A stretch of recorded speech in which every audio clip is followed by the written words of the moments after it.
Quand on pense à Marlène Schiappa, on pense évidemment au gouvernement et à la politique.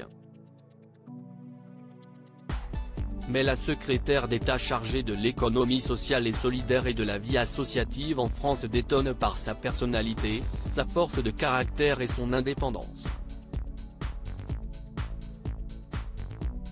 Loin de vouloir se laisser brider par des règles protocolaires en raison de son poste, Marlène Schiappa profite de sa liberté.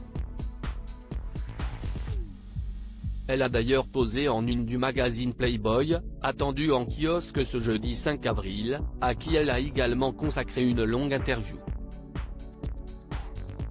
Une intervention polémique, jugée courageuse par les uns, scandaleuse et inappropriée pour d'autres, que Marlène Schiappa assume totalement. Et ce n'est pas le seul détail de son parcours médiatique qu'elle apprécie mettre en avant. Avant de débarquer dans l'entourage d'Emmanuel Macron, Marlène Schiappa n'évoluait pas vraiment en politique. La maman de 2 filles, âgée de 15 et 9 ans, écrivait des livres. Et on est loin des romans que l'on imagine. Elle s'est effectivement spécialisée dans la littérature érotique, j'ai publié de nombreux livres érotiques sous pseudonyme.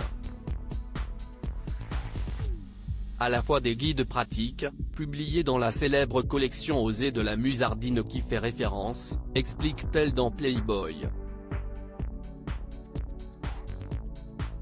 Quand j'étais jeune, j'écoutais beaucoup Doc et Diffoul et les libres antennes à la radio et je trouvais que ça pouvait répondre à des questions qu'on n'osait poser ni à nos parents ni à des profs, même à des amis. Je trouve que c'est une belle manière de lever certains tabous. Comme sa démarche critiquée en une de Playboy, Marlène Schiappa assume ce parcours d'auteur. Quand j'ai reçu le prix de la révélation politique, dans le discours d'attribution il avait été fait mention que j'avais écrit de la littérature érotique. Comme si c'était honteux. Mais j'en suis fier. Elle poursuit, je pense que c'est important que l'imaginaire général érotique ne soit pas écrit que par des hommes pour que l'on puisse aussi bénéficier de l'imaginaire érotique des femmes. Je trouve que c'est une démarche d'émancipation des femmes que de prendre la parole sur des sujets comme la sexualité qui ne doit pas être réservée qu'aux hommes.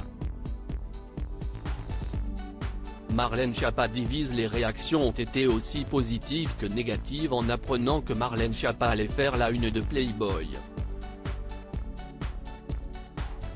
Si certains membres du gouvernement ont fait part de leur incompréhension et de leur choc, d'autres ont mesuré leurs propos.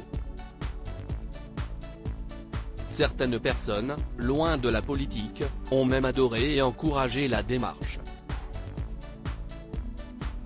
C'est le cas d'Apolline de Malherbe. La journaliste de 42 ans évoquait le sujet dans son émission Apolline Matin le 3 avril dernier, allant même jusqu'à envisager une séance photo à 3, elle est une de ses chroniqueuses, avec l'ancienne ministre. Une proposition que Marlène Schiappa n'aurait peut-être pas refusée.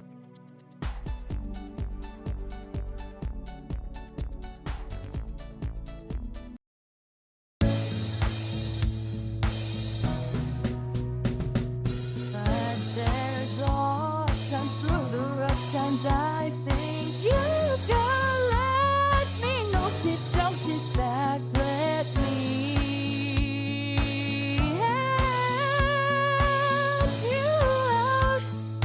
Your step, I gotta seek, so I see you out there's on your